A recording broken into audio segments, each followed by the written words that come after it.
Aalis nga kami ngayong araw mga mamis, maglalaro kami ng yaman-yamanan. Char! Dahil nga mga bandang hapon pa naman kami aalis, si Athena at si Daddy tulog pa. Ako naman, itong at tanghali, nagsimula na ako mag-asikaso ng sarili ko. Naghabat muna ako, pagkatapos dito na ako naghilamos sa may kusina or sa lababo. Itong paghihilamos talaga ang hindi ko pwedeng skip sa loob ng isang araw kahit na sobrang tinatamad ako or di naman kaya nagmamadali ako. Talagang kailangan ko maghilamos dahil itong sabon lang talaga na gamit ko ang panlaban ko sa mga tigyawat at mga dark spot ko. Pagtapos ko maghilamos, nag-toothbrush lang ako at syempre hindi ko pwedeng kalimutan ng maglagay ng sunscreen. Hello pala kay Ma'am Shi GSC na nag-message sa akin at numorder na nga siya ng sabon pati na rin ng sunscreen. Sabi niya ang ganda nga daw kasi nagputukan daw yung mga pimples niya. At bukod doon nawala nga daw agad yung mga pimples niya. Sabi ko naman sa inyo mga mamis hindi ako nagka-charot-charot dito. Itong sabon na ginagamit ko talaga, ito talaga lang ang panlaban ko sa mga tigyawat ko, lalong-lalo na nga kapag meron dark spot. Etong sunscreen naman mga mamis, ito na yung nagsisilbing makeup ko dahil nga sabi ko sa inyo, hindi talaga ako mahilig mag-makeup. At least itong sunscreen na gamit ko mga mamis, napoprotektahan na yung mukha ko sa matinding sikat ng araw or sa araw-araw, nagmumukha pa akong may makeup. Walang white cast tong sunscreen na ginagamit ko mga mamis, pero ang lakas niya maa-Korean skin kapag ina-apply siya sa mukha. Kaya naman sa mga hindi pa nakapag-try ng sunscreen, lalong-lalo na nga yung sabon na ginagamit ko, kung gaya ko kayo na oily face, tigyawatin, tapos talagang matindi yung mga dark spot, itry nyo na yung sabon mga mamis, wag na kayong magdalawang isip. Sakto nakita ko marami ulit stock yung sabon na ginagamit ko. Ilalagay ko na lang dyan yung link sa comment section sa baba at i-click nyo lang yon, lalabas na yung shop kung saan kayo pwede makabili ng sabon, pati na rin ng sunscreen. So anyway mga mamis, ito at nakapagbihis na ako, nakapagbihis na rin si Athena, si Daddy naman sa CR na, nag-aasikaso na rin ng sarili niya. Matchy pala kami ni Athena ng pants. At kung napansin nyo nung una, nakaitim ako, pero nagpalit ako ng brown kasi nga, sabi ko, lagi na lang ako nakaitim. Pero dati talaga mga mamis, hindi ako mahilig mag-black. Simula lang talaga na nagkasakit ako, tapos nakalabas na tong bituka ko dito sa tagiliran ng tiyan ko. Nag-iitim na ako ng damit para nga hindi masyadong halata, lalong-lalo na kapag lalabas ako. Pero ngayon, dahil alam kong kalmado naman tong bituka ko, ito at nag-brown na lang ako. Total naman, high waist yung suot kong pants. Ang kinagandahan lang talaga dito sa bituka ko nakalabas mga mamis, madali ko siyang maitago, lalong-lalo na nga kapag kalmado siya. Pero kapag hindi siya kalmado, lalong-lalo na kapag marami akong kinain sa sunod-sunod na araw, talaga namang labas yan ng labas ng hangin at nahihirapan na akong itago siya. So yun na nga mga mami, sa tapos na rin magkasikaso si Athena, nagsuotan ko na din siya ng sapatos. And ako naman kailangan ko magpatulong kay Daddy magpasuot ng sandals kasi hindi ko talaga kaya mga mamis na itupiin o yumuko talaga ng sobra dahil natutupi yung tubo sa loob ng katawan ko at tumutusok sa tiyan ko. Feeling ko mabubutas na yung tiyan ko kapag ganon. Actually hindi na talaga ako nagsusuot ng gantong klaseng sandals. Binili ko talaga to para sana kay Athena pero hindi kasya sa kanya dahil malaki pa kaya gusto kong itry. Try ko lang talaga kung kaya ko nang magsuot ng gantong klaseng sandals kasi nga hindi na komportable yung mga pako sa gantong klase dahil nga masakit siya.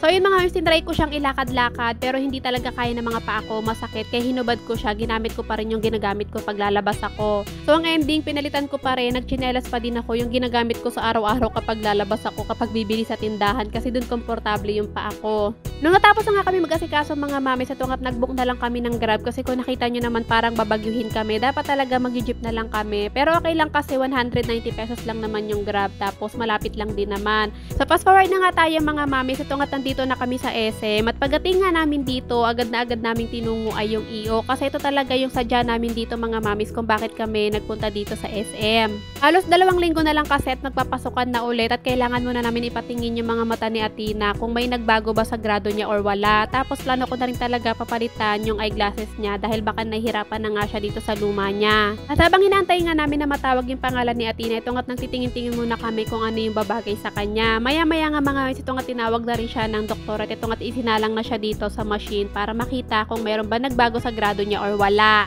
Mataas kasi ang grado ng astigmatism ni Athena mga mamis, nagmana siya sa daddy niya kaya kung pansin nyo si daddy niya ay nakasalamin din. Bata pa lang siya mga mamis ay may astigmatism na siya pero dati mababa lang. Ngayon kasi dahil nga nung pandemic matagal siyang hindi nakasuot ng eyeglasses tumaas na yung kanyang astigmatism. After namin ipatingin yung mata niya, nakakatuwa mga mamis kasi chinek ulit ng doktor yung ginagamit niya o yung luma niyang eyeglasses. Ang sabi hindi pa daw niya kailangan magpalit ng eyeglasses kaya naman ito nakatipid kami.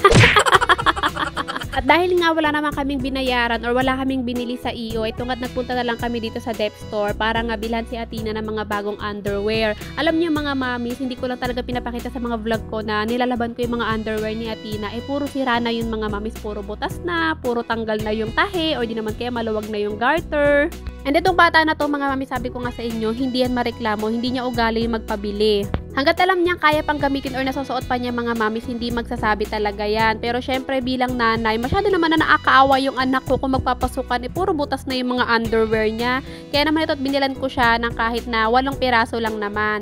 Puro sa online ko lang kasi talaga siya binibilan ng underwear mga mamis. Ang tagal na ata simula nung binilang ko siya dito ng underwear sa mall.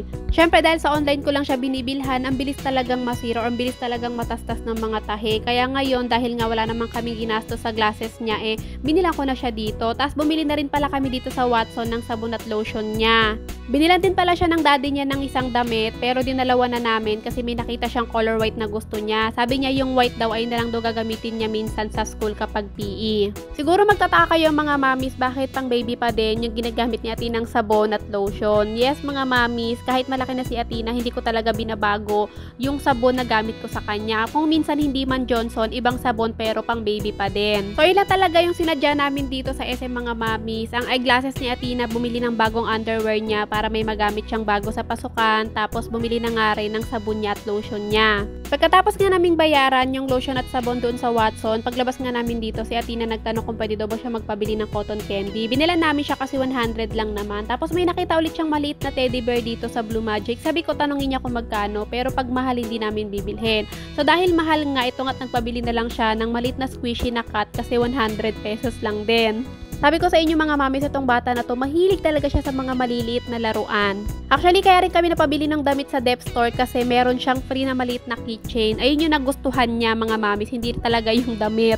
Binilhan na namin mga mamis kasi alam nyo naman napakadalang namin mag-mall. Kung papanoorin nyo lahat ng vlog namin, mabibilang nyo pa lang talaga kung ilang beses pa lang kami nag-mall. At yun lang talaga yun mga mamis. Kasi mga mamis, sa tuwing nag-mall kami, nakaplano yun. 2 months before kami mag-mall, pinaplano na namin ni daddy kung magkano yung budget namin, kung magkano yung magiging extra para pag may gusto si Athena, mabili namin. Tapos kung ano yung mga kailangan naming bilhin para kay Athena. Lahat yun mga mamis nakabilang. Nagbibigay lang kami ng extra para kung sakaling may gusto nga si Athena, binibili namin or nabibili namin sa kanya. So anyway, lang naman talaga sinadya namin dito tungat gabi na, nag-ikot-ikot lang kami at umuwi na nga kami. And fast forward nga tayo mga mamis, dahil nga hindi na ako nakakilos pag uwi namin galing SM. Kinabukasan na to at ito na nga to, umisahan ko ng labahan yung mga bagong underwear ni Athena, pati yung damit na nabili niya nga doon sa Dep Store. Unti-unti ko na nga sikasuhin yung mga magiging gamit niya para nga pagdating ng pasukan hindi na ako masyadong mapagod o hindi na ako masyadong mahirapan. At uunahan ko na pala kayo sa katanungan niyo mga mamis kasi alam ko marami magtataka bakit pang baby pa din yung gamit ni Athena ng sabon pati lotion. Yes mga mamis, kahit malaki na si Athena at kahit magdalaga siya, ayan pa rin yung ipapagamit ko sa kanya kasi mild lang. Hindi ko alam mga mamis kung ako lang yung gumagawa nun, pero ang tip ko sa inyo mga mamis, kahit malaki na yung mga anak nyo, pang baby pa rin yung paggamit nyo sa kanilang sabon pati na rin na lotion. Kasi ang lakas talaga maka baby skin mga mamis.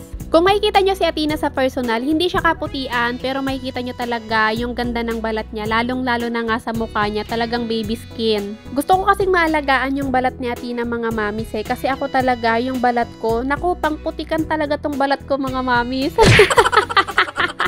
Kaya hanggat kaya ko talaga mga mamis, puro pang babing sabon lang talaga ipapagamit ko sa kanya pati lotion. Total naman magkano lang din naman yan, hindi naman din kamahalan yan. Nasa 20 plus, 30 plus lang din naman yung mga ganyang sabon. Tinulit talaga namin yung pagmamall namin na yun mga mamis kasi alam ko 2 months or 3 months bago ulit kami makapag-mall kasi kailangan ulit namin planuhin yung magiging budget namin doon. Anyway, natapos ko nang labahan yung mga bago niyang underwear pati yung damit na nabili niya. Sunod ko naman inasikaso itong mga sunscreen. Binilan ko kung ilan na lang yung stocks para alam ko kung ilan na lang ilalagay doon sa orange app. Kung nakita nyo nga mga mamis yung mga nasa yellow box, konti na lang siya. Kaya wag na kayo magdalawang isip na mag-check out kasi pag naubos yun, wala na talaga mga mamis. Magkakaroon man ibang brand na hindi na yung gaya nung ganon. Pero manggagaling pa din naman sa Korea. So anyway, after ko magkasikaso dahil hindi pa ako naghihilamos, syempre kailangan ko ulit maghilamos. Dahil gabi na talaga ng mga oras na to at magpapahinga na ako. Alam nyo naman, gabi talaga ako nag-aasikaso or kumikilos para nga pagkatapos, diretso tulog na.